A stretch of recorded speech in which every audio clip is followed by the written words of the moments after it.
Let's have a conversation. Let's have a conversation. Yeah. Let's have a conversation. Oh, yeah. Look. Yeah. Hey. Let's have a conversation. Woo.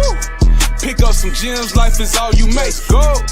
We keep it real, we don't talk to fake. Tell them hottest talk show on the net, coming for all the majors. Let's have a conversation. Woo. Pick up some gems, life is all you make. Go. We keep it real, we don't talk to fake. Tell them hottest talk show on the net, coming for all the majors. I think it's time to have a conversation. Let's talk about it. I think it's time to have a conversation. Let's talk about it.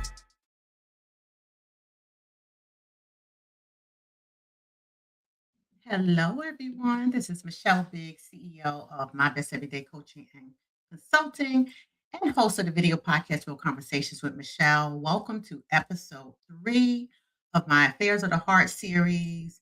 Y'all, I had started this series with the goal of touching upon topics that really do tug at the heart.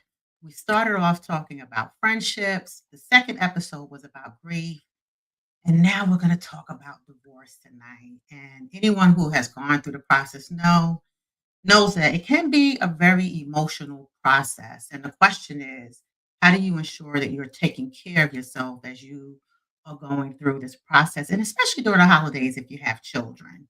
So I have 3 very special guests who are going to be joining me. But before we get started, let me just tell my audience a little bit about myself, especially those of you who are new to my podcast. I am a retired senior HR professional who has a business in coaching, y'all, and I've been doing this now for about 17 years. I'm a master certified life coach, but I'm also a career and executive coach, and I just love helping people. I started this podcast in 2020 when there was a lot of things going on. Y'all know we were right smack in the middle of the COVID pandemic, as well as the racial tensions that were going on and other things that were going on during that time. And I really wanted to find a way to help people as they were going through during that time. And we've been going strong, really just talking about a variety of life experiences with the goal that something that is shared, you'll be able to apply in some shape, form, or fashion to yourself or in support of someone else. Now, this is an educational program. So like any educational program, I do ask you to do your research to make sure that whatever is shared, it really does make sense for you. Okay, so now that I got that out the way, I'd love to introduce my guest, and I'm going to have the first person joining me is Miss Dominique. Hello, Dominique. Hello there, Michelle. How are you? I'm doing good. Thank you. Thank you for having me. Thank you for joining me. And Dominique, y'all, we've been friends for about 43 years, just 43 years, but that's all. Not much. Just 43. But having you on as a therapist, I'm so excited about this. So tell people a little bit about yourself. All right. Well, hello, everyone. And for those of you who don't know me, my name is Dominique Atkins. For the last 2 years, I have been practicing as a licensed marriage and family therapist. I work primarily with couples. My approach is strength-based and solution-focused. Now, prior to doing therapy and becoming a therapist, I worked in the pharmaceutical industry for over 25 years, selling all types of different products, but more importantly, medications for the treatment of depression, anxiety, and a host of other mental health conditions. And really, that experience really has helped me in this new role as a therapist. So I'm really excited. This is my first time ever doing a podcast. So, I hope something I say tonight or we all say tonight will resonate with you all and help you in some way. Yeah. Now, this is not your first time on the podcast, but this is your first time on a podcast as a therapist. As a therapist, yeah. That's right. But I appreciate you. And you were one of those people who was instrumental in my healing as I was going through my divorce 8 years ago. So I appreciate you. And next up, I have a very special couple joining me. Hello, Mr. and Mrs. Skinner. Hello, Michelle and Dominique. Hello there. Hi. Listen, introduce yourselves. All right. So I'm Rasheeda Skinner. And I'm Terence Skinner. A little background on me. I am an Army veteran. I was in the military for 7 years. I have an undergrad in broadcast journalism and a master's in education, which I kind of did both. I used to do a little bit of radio, and then I went into the classroom, which I absolutely loved. But when we got married and we had our cherub, we decided that it was best that I stay home. And while that was hard, and that was an adjustment because I'm a recovering workaholic, I'll Mm, say. Um, that we realized that was God's best for our family, and I'm seeing the fruits of that now. yeah, So yeah, that's a little bit about me personally. yeah. Hey. Hello, my name is Terence Skinner again. I am a retired New Jersey trooper. Served New Jersey State Police for 25 years. Um, Educational background, I went to Trenton State College. I majored in sociology, so I have a bachelor's degree in sociology. And uh, prior to meeting this beautiful woman, I was married for 19 years and unfortunately went through the process of divorce, which brings us to you tonight. Yeah. We um, made a decision that we wanted to help others work through the process of divorce. So we now host a divorce care at our church. And that's Yeah. kind of my background. And he's a Kappa. I don't know if Oh, that he's a cat. matters, Oh, but you know what? We Oh, ain't we talking didn't about know that. it that. seems like that's a big deal. So I figured I'd throw that in there.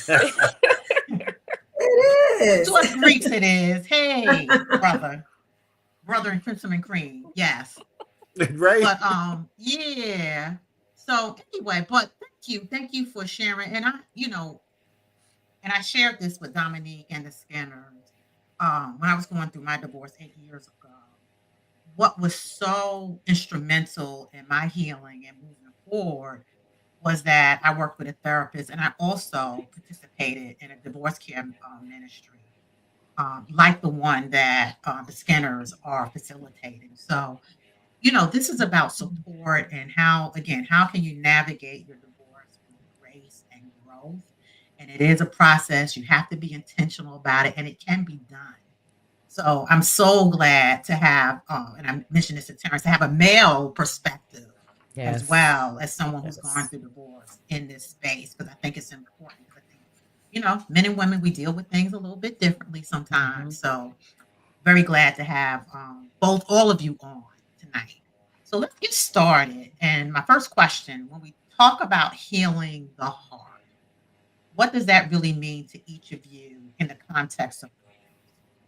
So I'll start with the Skinners first. Okay, you want me Go to ahead. start? Mhm. Well, so we're Christians, right? That's our foundation. Divorce care is not, it's Christian based, but you don't have to be a Christian or be a part of the church to join or anything. But that is, for me, that is my foundation. Your identity and knowing your identity in Christ and knowing who you are. That's really all of the healing process. Mhm. Because when you go through a divorce and you go through a loss like that, that feeling of abandonment and rejection plays a really big part on your identity, which also plays a big part on your heart. So Yeah, you have to know who you are in God, and you have to watch this. It is very yeah, important to watch your mouth. yeah. So healing your heart is knowing your identity and saying the right things out of your Mhm. mouth, honestly. Thank you, Rasheeda. Terrence, how about you? For me, I sought divorce care as a way to heal. When my former wife left, I was distraught, and so I thought that I would join divorce care in order to make myself a better person. I Mhm. went into divorce care with a heart of reconciliation, and I hope that at some point we would reconcile. Um, so I went through that process, and um, what I did learn from divorce care was that reconciliation is a two-way street, Yeah. and if the person is not willing to reconcile, then there's not a whole lot you can do. So after 3 years, I filed for divorce, Yeah. and but DivorceCare carried me through um, that time frame, that 3 year period. It was immense, and Yeah. it helped me heal. It actually helped me forgive, and that was the most important thing, um, to continue on my road to healing. That I was Yeah. able to forgive. Yeah. Um, I like to say that forgiveness is a key that unlocks the door to your future, Yeah. It and so definitely is. that's how I looked at it. Yeah, and we're gonna get a little bit more into what is covered in divorce care in a few minutes, but Mhm. you hit the nail on the head for me as I went through it. It's so funny you mentioned that's that one area around reconciliation because that was the one for me that helped me to make my decision in terms of moving forward and filing for divorce because we were not in the same place at Mhm. all. There's some other things that came up during that session um, as well. But when you talk about healing the heart, it is, Rasheeda, you mentioned it. For me, it was, when I think about my emotions, there was anger, there was Mhm. sadness. Mhm. Um, Mhm. there was some spaces that I felt good about myself because I moved forward and did what I felt like I needed to do for me. But Sure, it was sure. like it was a roller coaster. So Definitely. That's a it was perfect definitely way. one of those. Yeah, it was a roller coaster Yep. of emotions, and I'm the one who filed. So Dominique, talk about it from a therapist standpoint. Yeah. How's the So healing the heart? healing the heart to me as a therapist, one of the first things it means a couple of things, but finding peace, being able to get to a place where you can say, I, I am in a peaceful place. I have peace of mind. So Mhm. for me, that's getting clients to find that peace. Right. Secondly, discovering their strength because through divorce, there's a lot of insecurities, a lot of feelings of just doubt. So finding that inner strength again, that's part of the healing heart. Mhm. Third thing is learning to adopt coping mechanisms that are healthy, Yes. and then lastly, embracing change, helping clients to That's a good embrace one. change. So That's Yeah. good.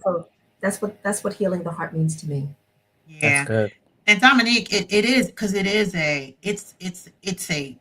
change. And as I think Rashida, you mentioned earlier on, it could be traumatic, right? It Mhm. could be Mhm. traumatic for some Yes. people. Mhm.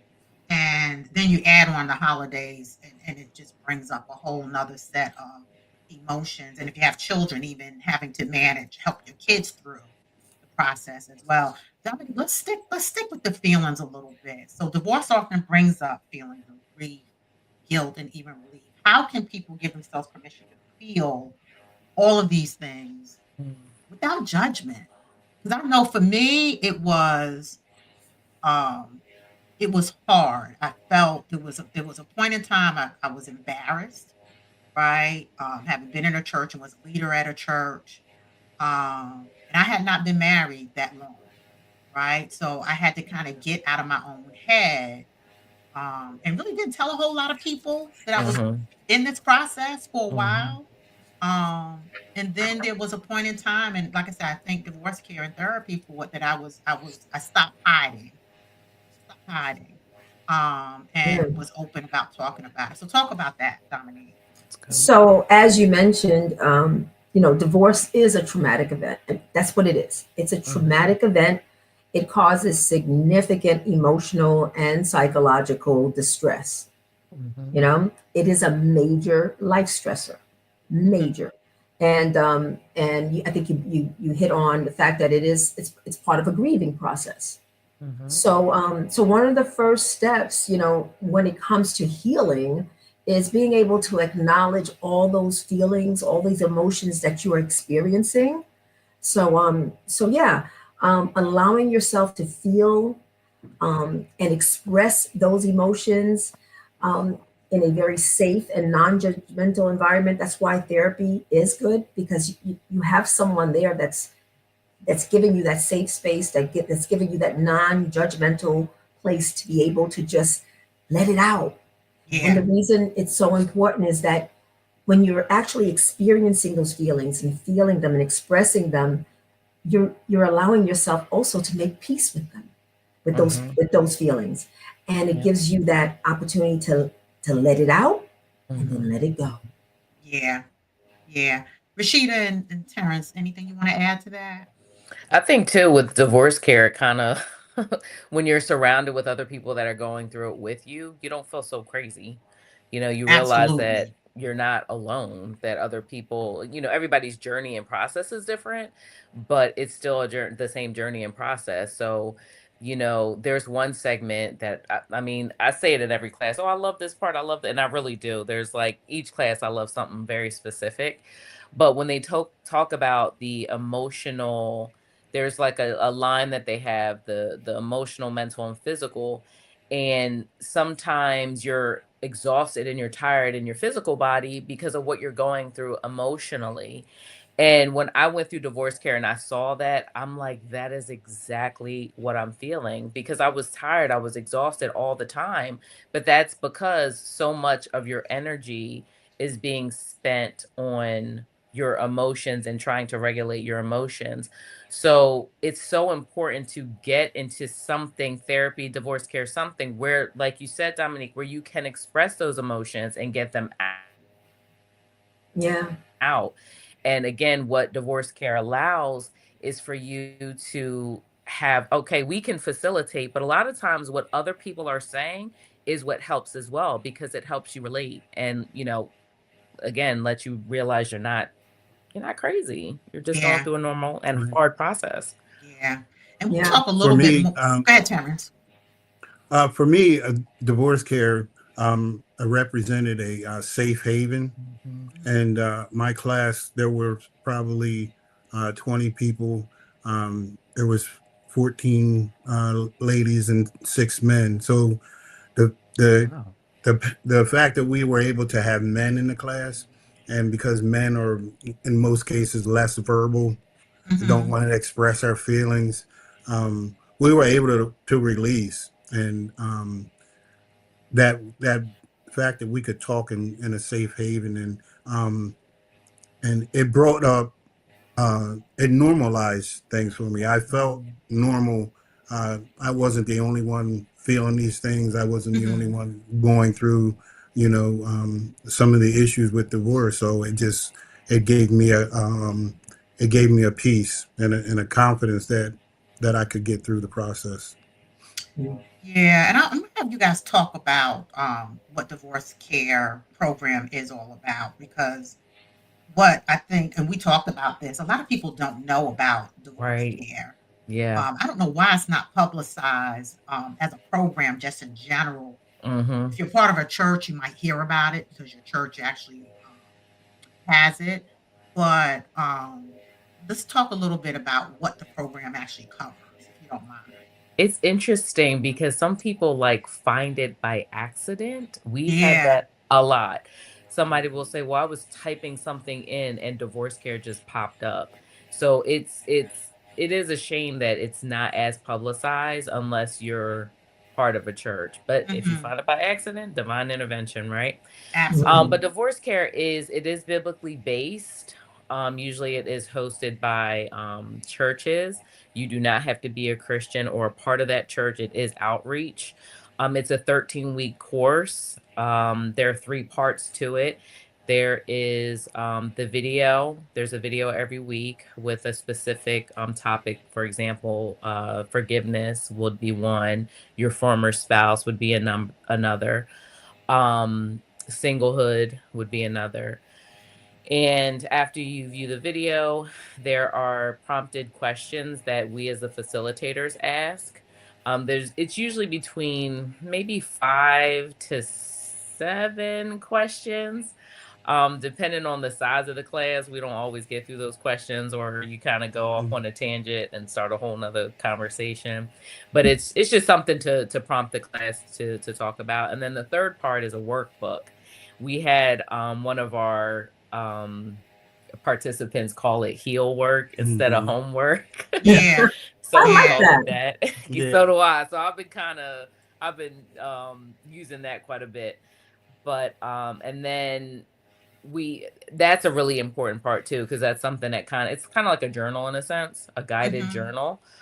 So that's really, really helpful as well. And then there's another class that is not part of the 13 weeks, but it's called Surviving the Holidays. So that's kind of like a 14th week.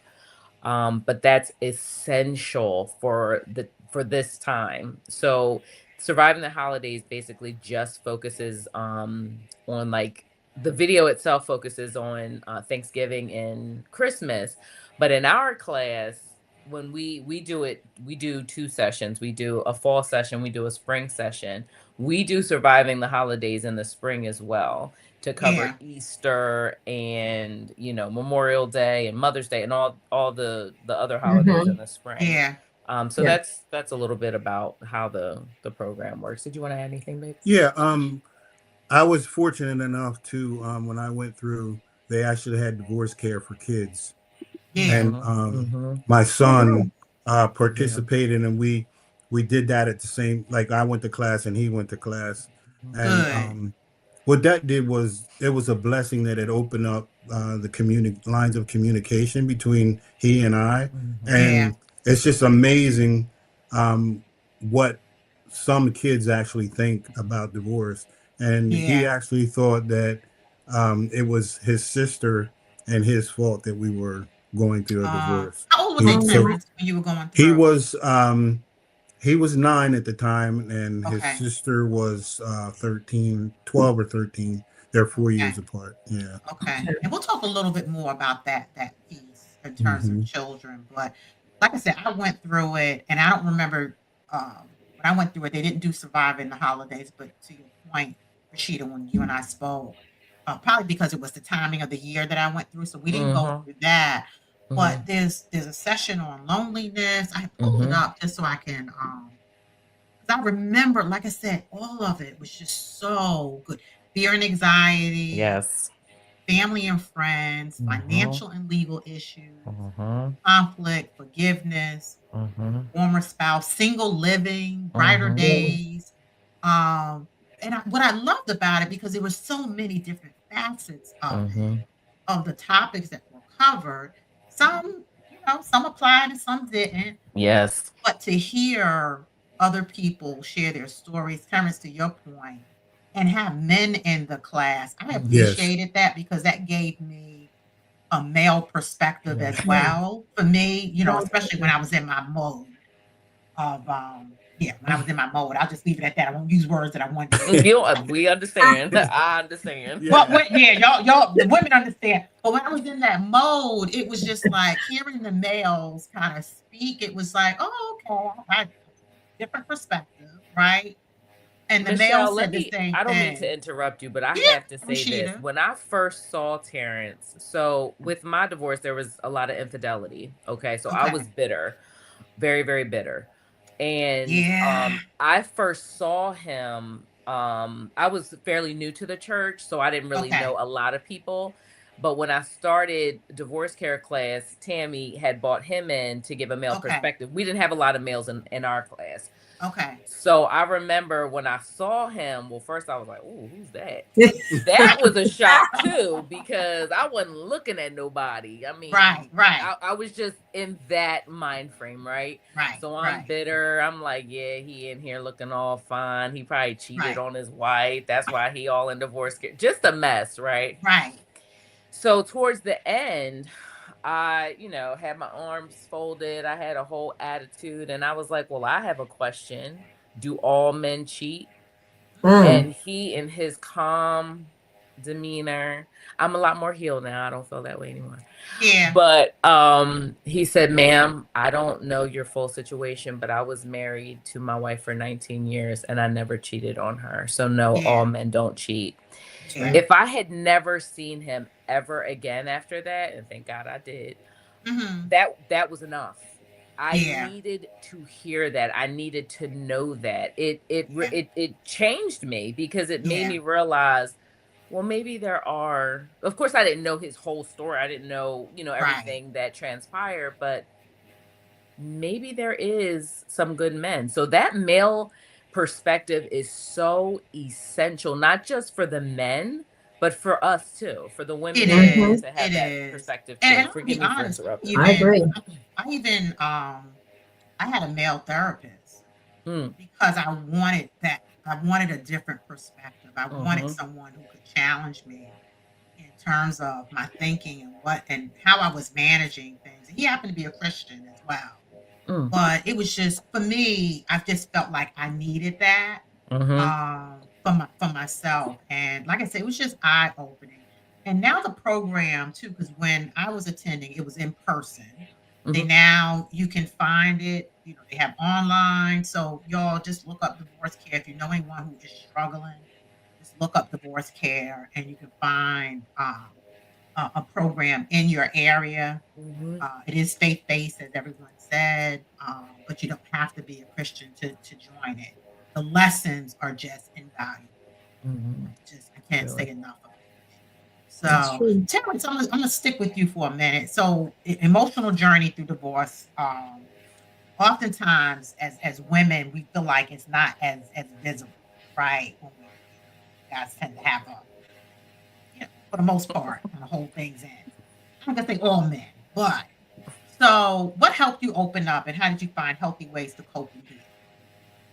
Um, Again, I'm going to have to, I guess, base that on divorce care. I didn't open up um, until I joined that class. I had nobody to talk to. Um, Mm, I had one friend that would call me, Mm-hmm. and some days I didn't feel like talking to him, and I wouldn't answer the phone. okay. Um, so I knew I needed help. I needed to because I was angry, Yeah. um, and I needed to have an outlet. Yeah. And so divorce care was that outlet for me to open up and start to heal and see that you know that I was going down the wrong path. Mhm. Just to be honest, Mhm. I was on a path of destruction mentally, physically, um, Mm. losing the house financially. So there were Right. there was all kind of issues that were brought about by the separation. Um, so um, what made it hard was that we both were serving in the church at the time. We Mm-hmm. went through that Yeah. process. Same. So there was this immense shame Mm-hmm. that I was going through. And I thought, like, when I walked into the church, everybody knew Right. and nobody and most people didn't, but I just felt like I was under a spotlight. So and so they announced divorce care in service one day, and that's how I got connected, and after that, things began to lighten up. Yeah. What advice would you give to men who are going through, Terrence? Um, Even beyond just divorce care, the, just in general. Yeah. right. Just to open up, to find someone to talk to, even if it's Mhm. not in a divorce care setting. Open up, um, be honest. Um, I really, I really got closer to God. I just got up every morning and I Mhm. read my Bible. That's the first thing I would do is read my Bible. Mhm. Um, and I really got a closer walk with God. And Yeah.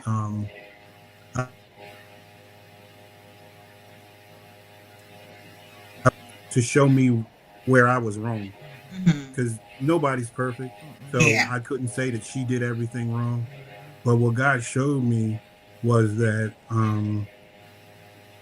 I wasn't in a place spiritually that I needed to be.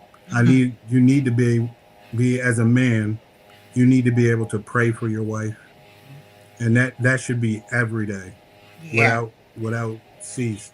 So I learned that there's certain attacks that can come spiritually if the man is not on the throne, so to speak, and doing the things that he needs to do. So I would recommend that if you're, as a man, if you're going through this process, get help, um, pray every day, and seek God for answers, and he'll walk you through it. Yeah, I would say that for sure, um, this is a process you don't need to do alone. And actually, you can put yourself in a dark place if you do. Right, Yes. right. Yeah. So you Very definitely dark. wanna seek assistance. Dominique, anything you want to add to what Terence and Rasheeda Um, shared? I think it's important for everyone to know, just like any grieving process, it's not linear. Your emotions and what you're going to feel, it's not linear. The process is not linear. So you mentioned roller coaster. It is. It's You're going to have good days. You're going to have bad days. The emotions, they come hard, and sometimes they dissipate. So it is a process, and it's not linear. Right. Just when you thought, okay, I got this, you Yep. know, a song will come on, or Yes. and you're back to that feeling, that hurt, that anger, that shame, that guilt, all those emotions. So no, it's not linear. It's a process, but you will get through it. You will get through it. Yeah. And I think I think we all can attest to the fact it is a loss. Yes. It is. And it could be a good loss for some people. Like, hey, but then it could be one of the, hey, it could be a good loss for some people, but it also can be an emotional loss as well. And Dominique, as a therapist, I know you deal with a lot of that in terms of people who are dealing with different kinds of losses, even in a marriage, right? Yeah. So, can you speak to that a little bit? As far as their loss, what their Just dealing with emotions. loss in general. Yeah. Well, again, it's therapy is all about really getting in touch with your emotions, becoming more aware, and being able to talk about it. So that is, it's elevating your awareness, Right. becoming more mindful. Yeah. You're starting to take inventory of your thought patterns, so that when you're on this negative thought pattern, you recognize it before it gets out of hand. So it's Yeah. helping clients to be more mindful, to Right. practice mindfulness, and understand that they shouldn't run away from their emotions, but they should get in touch with them. Yeah. And that's all part of the grieving process. Because yes, divorce is whether it's a good loss or a bad loss, it's still a loss. It's I a Right. mean, loss, right? period. It's a loss. Right. You went into this institution thinking that you were going to be in it for the rest of your life. Yeah.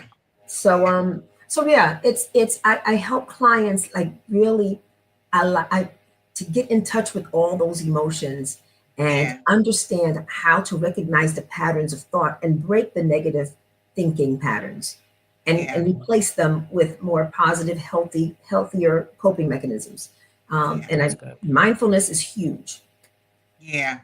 And I did a segment on grief, and I'll probably post that again. But Lydia kind of went through the whole grievance process and things. How do you manage grief Yeah. in that space? So, Rasheeda, can you talk about self care and what does self care and grace look like for you as you began to rebuild your confidence and identity after divorce? Again, I'm not saying I'm the perfect Christian. I'm definitely None of not. us are. But I will say, when I first went through it, that's a very, very good question. Um, that rejection and that abandonment makes you feel like trash, for lack of a Mhm, better word.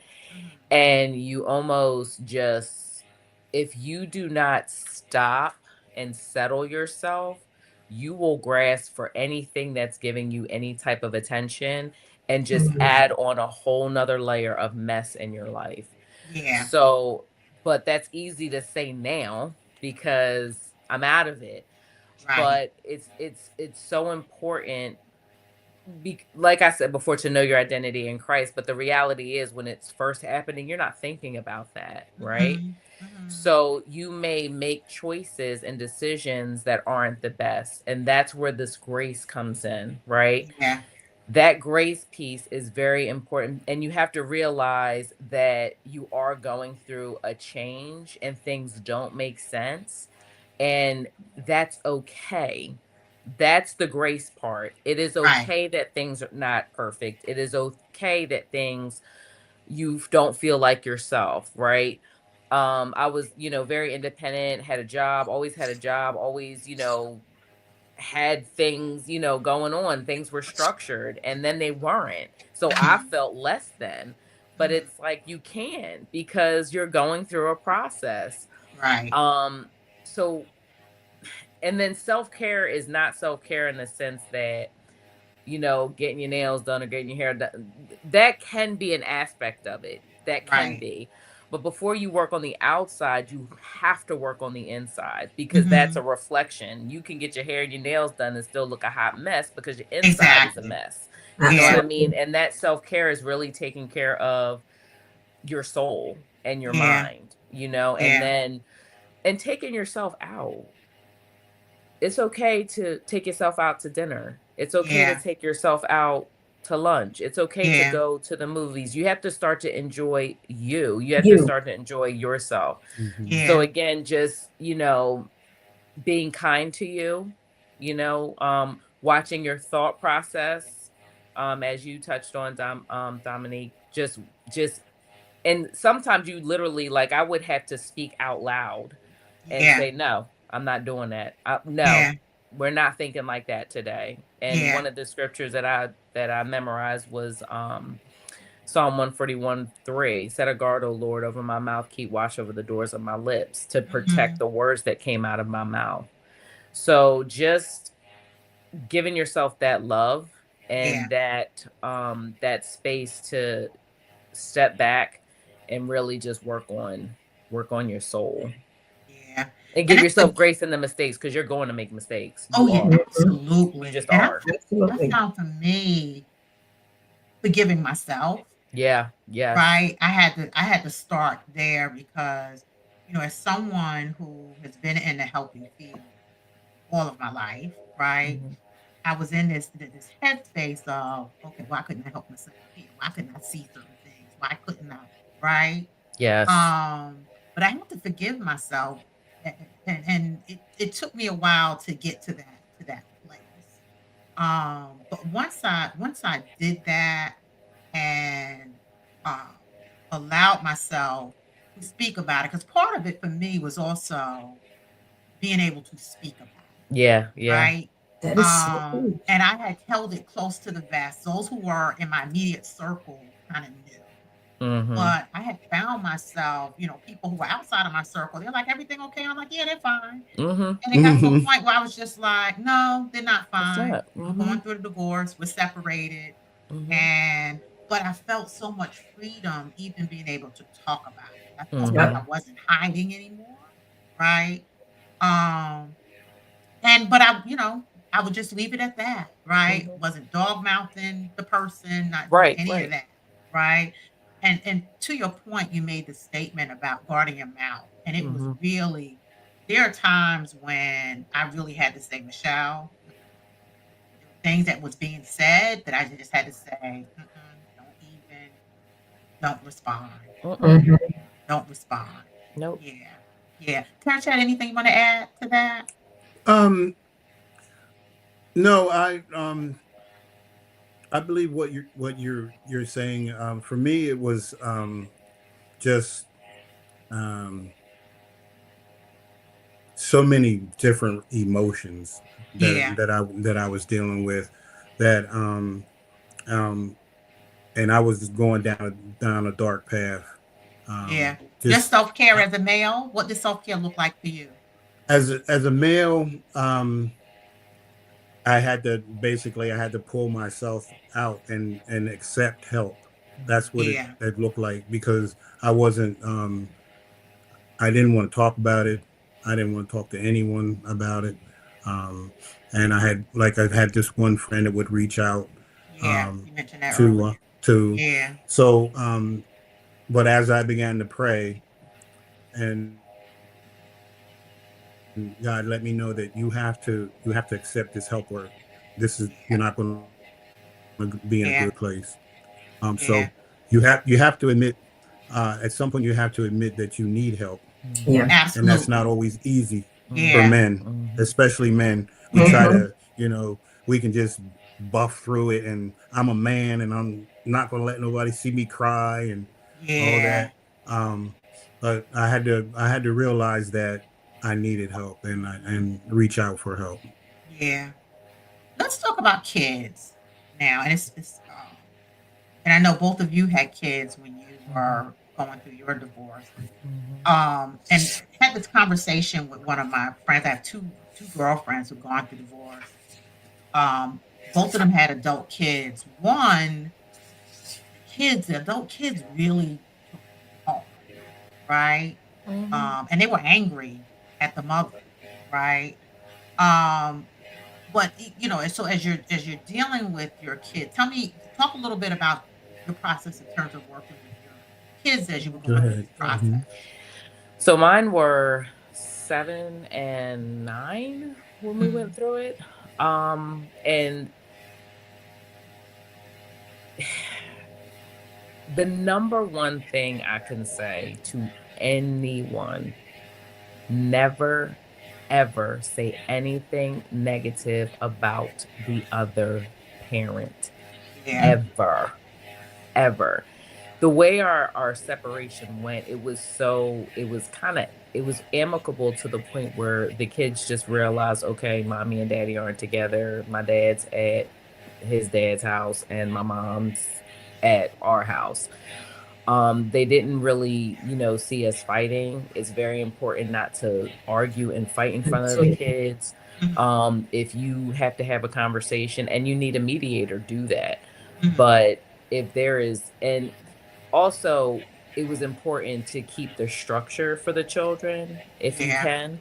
Yeah. Sometimes finances, not sometimes, a lot of times finances play a part in it. Maybe, now you might not be able to afford doing certain things, so that's something to take into consideration. Mhm. But to stay consistent, keep their schedule, stay consistent, stay open, because even though children are children, they're not dumb, and they know that something's happening. They know um that there's changes, right? Yeah. So Mhm. be open to listening to them, be open to, don't push them though. Don't push if they're not, don't put something in their head if it's not already there. Mhm. Yeah. You can ask a prompting question and see, like, my kids didn't really say much about it. Like, Mhm. there was some moments where they were like, "Oh, I kind of wish you guys were together," but they didn't ask. They didn't ask. So I didn't say anything unless they asked, unless it Right. was something that really truly affected them.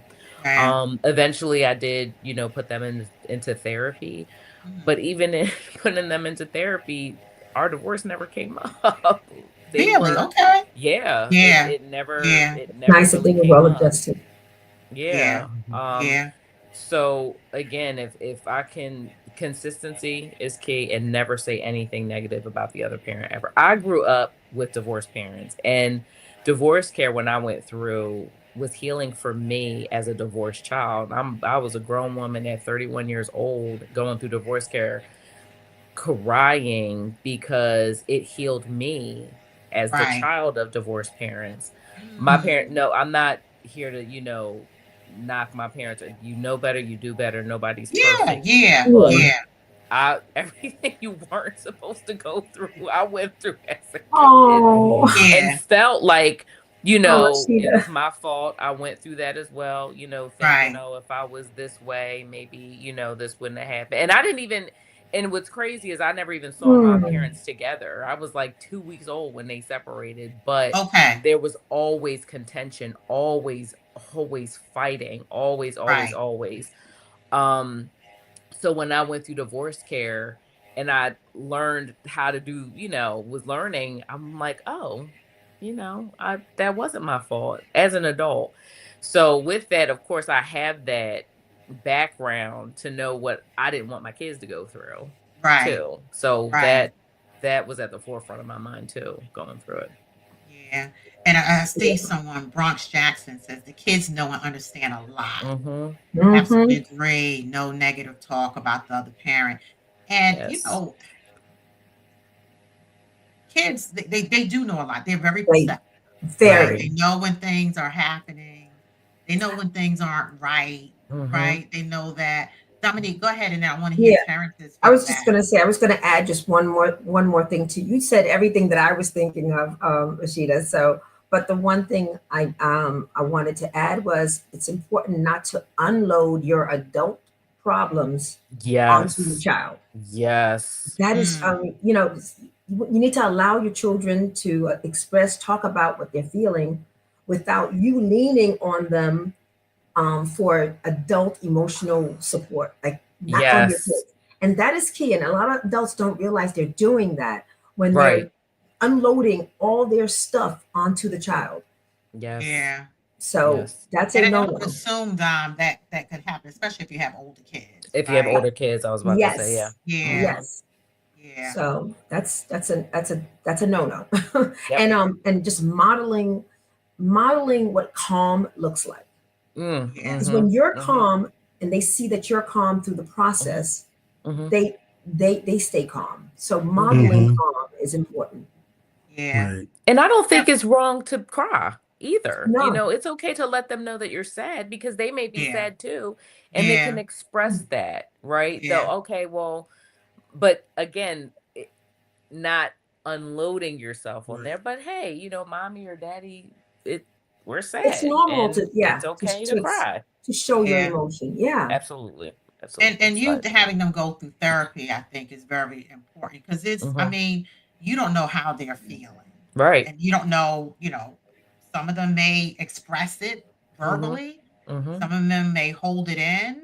Mm-hmm. As you said for yourself, you held it in as a kid, right? Absolutely. Absolutely. And found yourself as you were going through divorce care, going back to those days. Oh So yeah, a testament to ensuring your kids are getting some kind of support for as sure. well. Terrence, you mentioned your son went through divorce. Okay, but My son, talk about how you Yeah. managed it with your kids. um, so when we went through the our divorce, my son was 9 and my daughter was 13. Mhm, Um, and what happened was my ex took my daughter with her mhm. and left my son with me. Okay. So there was a separation between them, um, and that caused some issues in itself. Um, Mm, but then also, what I learned, some things I learned not to do was not to get into a competition. Mm, yeah. Try to give the kids more. Try to give my son more than I was giving my daughter. Um, and also because there was a separation and there was a tendency to want to know what was going on in the Mhm. other house. I didn't use them as a spy. mm. You That know what I part, mean? yeah. I didn't ask my son what's she doing over there or ask my daughter what was doing. So Right. I tried to just keep things as normal as possible in Yeah. those areas. And they made out well. They did. Yeah. Yeah. Yeah. Let's talk about the holidays because it's here, and Mm. I know you guys just had a session on. If I'm not mistaken, you guys just facilitated a session about divorce during the holidays. Talk about um, talk about that. What are some strategies for dealing, managing divorce while you're going through the holidays? I think it's important also, like what Terrence just said, kind of piggybacking on the fact that don't let it be a competition. Yeah. Don't put yourself in debt trying to, you know, pad the emotions of not only yourself but of your kids too. Mhm. Um, Also be very aware of not trying to overcompensate along with that. Mm. Um, because again, kids aren't stupid. If they can play you, Yeah. they'll play you. So it's it's Yeah. it's very important to again maintain consistency and Mhm. don't go into debt. So trying to, again, trying to pad those emotions. Also set boundaries. Don't feel like you have to do everything, you have to explain everything. Um, there's a difference between isolating and kind of solitude. Like when you isolate yourself, you don't want to put yourself in a bubble purposefully. It's all about the motive. So if you feel like, okay, I feel like I want to be alone, um, and just take time for yourself, that's fine. But isolating yourself because of shame or because you don't want to be a burden to somebody, that's not okay. If somebody wants to invite you over, go over there. Let them invite you over. But know your own boundaries. Don't feel as though you have to tell everybody your business or you have to explain yourself to everybody. You don't owe everybody that. And No. that's okay. And if Yeah. if you go to a function, and you're like, okay, it's time to go because I'm feeling some stuff, then go. Right. Yeah. Don't Right. feel bound like you have to do something. You are going through a process. The Yeah. scary thing is when, you're around people that don't understand. So people say dumb things. They just do. They People most say certainly things, do. they say things that you're like, I cannot believe you just said Yeah. that. Yeah. But you also have to give them grace as well. And I kind of talk about that too. Like, you are going through it, but people are too. And some people Yeah. just don't know how to respond. So, when they say those things, don't take it on yourself and make it a reflection of you. That's them. They don't know Yeah. what to say. Yeah. Yeah. Understand that as well. But don't, if somebody invites you and says, hey, just, come over, hang out, go and hang out. Even if it's 10 minutes, get something to eat and leave. Yeah. That's okay. Set And your it can be boundaries. and Know it your can be a boundaries. struggle when you're dealing with family and friends, whether you've been together for 30, 40 years or Mm-hmm. 5 years, whatever. Yeah. Mm-hmm. There's the piece around family and friends and how do they react? I know I had some folks that said, "Well, I didn't know, you're gonna feel a certain way if I invite him or what have you." I'm Whew. like, Yep, "Look, that's a big Oh one. yeah. That's a it huge one. is, right? You're going." I'm like, "Look, just let me know. At least let me be able to make my decision if I'm gonna show Yeah. up or Exactly. not." Yeah. Right? Exactly. Exactly. And That's I'm a good point. good. I'm good. Yeah. Yeah. Now, anything you want to add? And Terrence, I'll go to you. And Well, even as far on the as co-parenting piece too, Dominique. Any tips you have there? back to the holidays, as far as parents and co-parenting, because that can be kind of challenging. Who gets to spend Christmas with mom or dad? Which one? I mean, that's real. So you Yes. don't wait till the holidays come. You don't wait till Thanksgiving Day or Christmas. If you're co-parenting, you plan, you agree, you Absolutely. talk about, Absolutely. okay, this is what we're going to do this Christmas or this Thanksgiving. So be very, be proactive as Very. co-parents. And you said Right. that. Mm-hmm. Mhm. Mm-hmm. Right. Very So well Yeah. said. that's Hmm. the holiday piece. That's all I Yeah. had for the holiday piece. But Yeah. Yeah. Terrence, anything you want to add there? Yeah. As Dominique said, it's important to plan. So what we would do is say, okay, this year I have them for Christmas. Next year I'll have them for Thanksgiving, and you can have them for Christmas. And that keeps the confusion down, and the Hmm. kids know ahead of time what the plan is. Right. So we bring them in. What when I went through my separation and divorce, I kind of got blindsided when she left in November, but Okay. she had already planned to leave. Right. So she had money, she had funds, and she was able to buy all these gifts and things for the children. And so what I was important that I was able to sit them down and tell them that Christmas is going to look a little different this year. So that was part of the plan, like to sit them down and say, "Hey, I may not have the money to do X, Y, and Z." And Right. most kids are resilient enough to know that I don't really care about the stuff. I want to spend time with you. So I would plan different activities, things that didn't cost a lot of money. Mhm. Hmm. Hmm. Cool.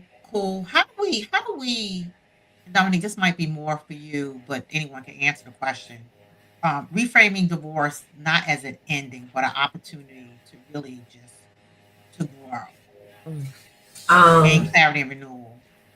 yeah. So yeah. I mean, of course, we've said it over and over. It's agreed. It's a process. It is a process. Right. But Mhm. let's say you're towards the kind of like where you're very clear.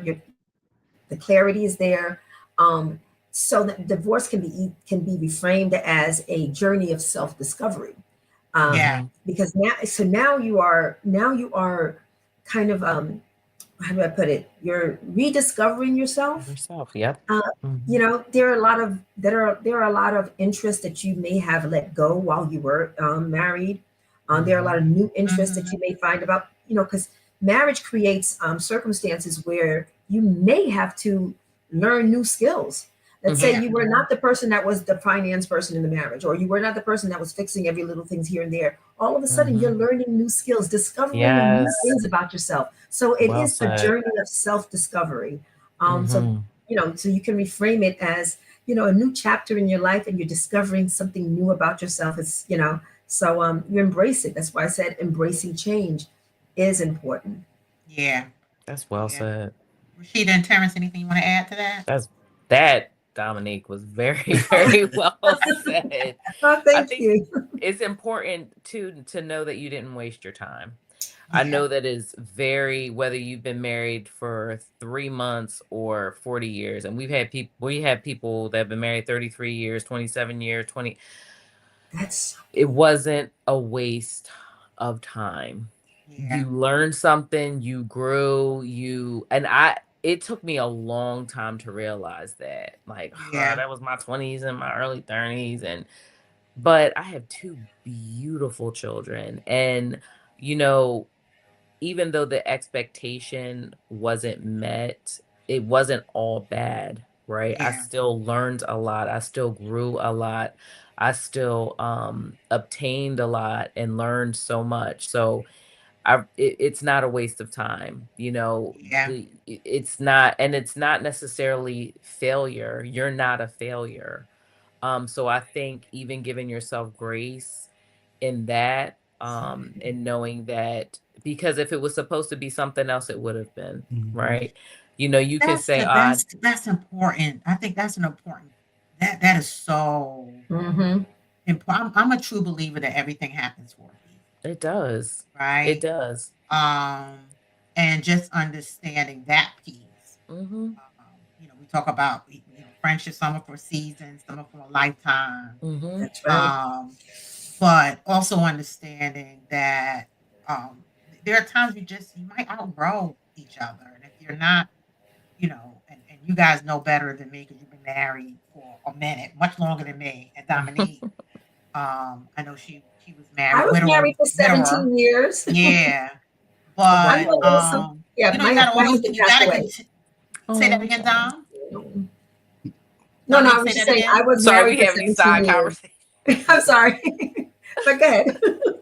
No, finish. Say what you were saying. No, I'm saying I understand that I know I've been there. All the things that you were saying, you didn't waste your time. I mean, I was married for 17 years. I lost my husband, but all those things that happened, all the things how I grew, everything I've learned, everything I experienced, all still matter. Yeah. Yes, absolutely. Yeah, yeah. You learn a Absolutely. lot about yourself Definitely. while you're in marriage. And even for me going through divorce, there were so many things I got clarity around about myself, who I Yeah, was definitely. as a Definitely. person. And knowing next time if I ever get married again, Mm-hmm. I think I definitely will go into it with a different mindset, right? Um, so let's talk about that from the standpoint of someone who is going through divorce right now. What would you say? What encouraging word would you give them? What would you say from your heart? What would you share Mm. with them? From a man's perspective, not to be so caught up with the outside appearance of your next mate. Mm-hmm. Um, we tend to pick with our eyes, Mhm. and to Dominique's point, my first wife passed away. And then I met my second wife, and she walked away. So my third is here to stay, hopefully. Yeah, yeah. Yes, of course. Amen. Amen.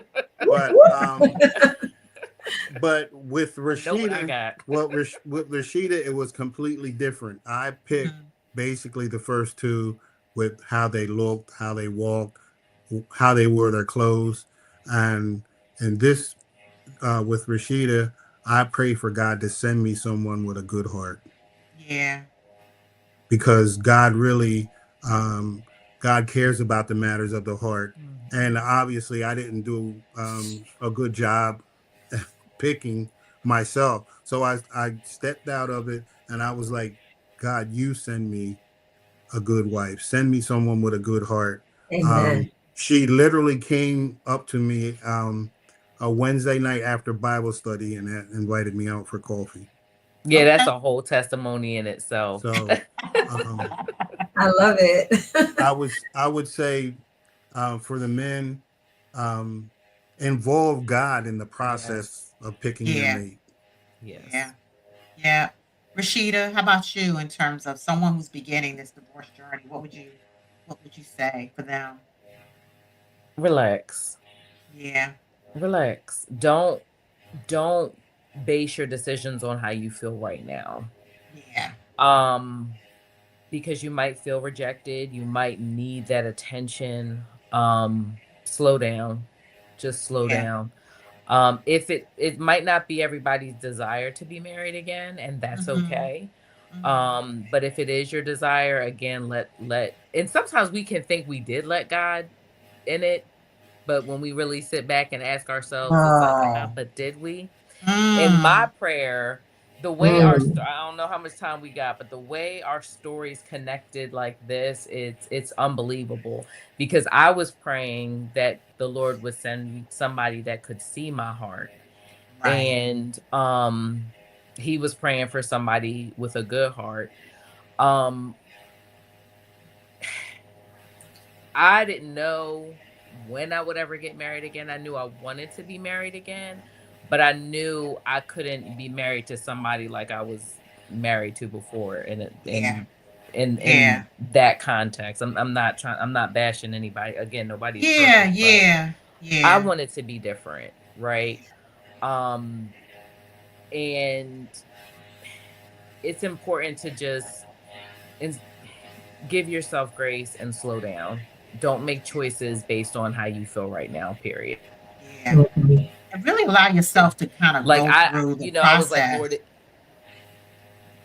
you have to. I would not have been able to receive a man like my husband if I wasn't in that process of healing, if I didn't give myself that time to heal. I was bitter, so I wouldn't have been able to heal. See the man that he is. Yeah. So, that's really, if that's even if it's not, just give yourself that time, give yourself some grace, watch your mouth, watch what comes out of your mouth. Yeah. Seriously. Yeah. Seriously. Yeah. Allowing yourself to heal is very important. I was telling a couple of my friends, I feel like I've been divorced 8 years, and I really felt like the last 3 years I really started to feel whole, finally, right? So it's important to make sure you're kind of going through that process as well. And for me, believing God, staying close to Him, praying for the right person to make sure that I'm dealing with the right people. And to your point, Rasheeda, someone who really cares about you as a person, right? And don't limit God. I never thought I'd be with somebody 20 plus years older than me. Never. But don't limit God. Don't limit God. Don't put God in a box. Don't put God in a timetable. I was 33 when we met, and I was like, okay, Lord, if you want me to wait 10, 20, okay, it's whatever you want. It's your timeline. His timeline was very short for me. Yeah. it was very short for me. But don't put God in a box, for sure. Dominique, your encouraging word, someone going through. I'm going to piggyback on that relax because, yeah, I think one of the first things, because it is so traumatic, and you know, it's just so much in your head. It's really, there's just so much going on in your head. Relax, breathe, deep Yeah. breathing, meditate, pray. It's so important. And it's so important to be able to know that you have the strength and the ability to overcome the suffering and thrive after divorce. Yeah. Just know that. And more importantly, you don't have to do this alone. Right. Yeah. And that is the reason this topic, it was so important for me to have you all and what you do as part of this conversation, because there's so many people who want to, uh, just stay in the house, Isolate. escape, right? Sleep their life away. God forbid, deal with substances, just trying to make Yeah, all the things wrong kind of go coping away. mechanisms. Right. Yeah. Exactly. The coping Food, eating mechanism. yourself Eating Exactly. in a yourself hole, for what? Or not eating Yes, at all. right? yes. Or not eating at all. Yep. But you're not alone. Talk to someone, talk to a therapist, um, go to a divorce care, but just go to a support group program. Yeah, something, It's right. out there. But don't do it alone. And yeah, pray, right? But you may also have to do some other things as well, Right. right? Pray and do. Pray and Pray and do. do. Pray and do. Well, I Absolutely. appreciate you all for joining me tonight. Thank you. And I'm just so grateful that this is kind of wrapping up this Affairs of the Heart series. I thought about doing one more. And then I'm like, you know what? This has been some deep conversations. At least the last two with grief and then this one. But I'm going to put you all into my green room. So let me put you in the green room. I'm going to close out. And I really do hope that this has blessed someone out there who may be struggling right now in terms of going for divorce, may have lost hope. But no, you don't have to do this alone, y'all. You don't have to do this alone. There's support out there. There are people out there who truly want to help you, who support you, who want to love on you as you're going through. Um, yeah, please don't go through this process by yourself. And if you know someone who missed this episode, know that you can leverage the same links. You can use the same links that I shared to watch this episode in replay. And I am also on Podbean, y'all. So I'm going to download this episode onto Podbean for those who prefer audio podcasts. All right. I'm not sure if I'm going to do something in January. February, I have a fun topic that I want to cover. Um, and in recognition of Valentine's for those of us who are single and maybe dating. I have something for February. But until then, enjoy your holidays, y'all. And make sure that you are spending it with people who can love on you, you can love on them. And by all means, be safe. Okay? Be safe, everybody. Take care. Bye.